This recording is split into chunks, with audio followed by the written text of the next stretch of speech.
হেই সকলোকে happy new ইয়াৰ। আৰু এইফালে আমি আজি খানা খাম, মস্ত বম খানা হ'ব আৰু তাৰ কাৰণে একদম পূৰা জুই ধৰি লৈছোঁ বাহিৰত।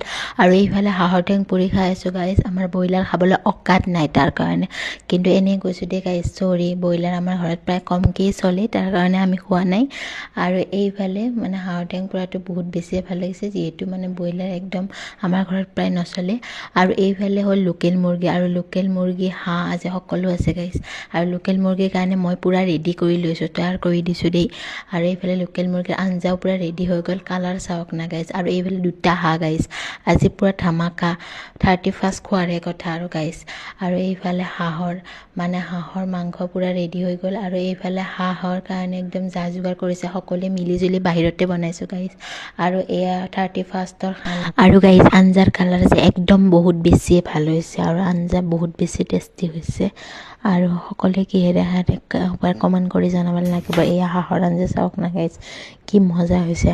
আৰু আমি সকলোৱে এনেদৰে মিলিজুলি এসাঁজ খালোঁ, আৰু ধুনীয়াকৈ কলপাততে খাইছোঁ গাইজ। কলপাতত খোৱাৰ মজাই বেলেগ।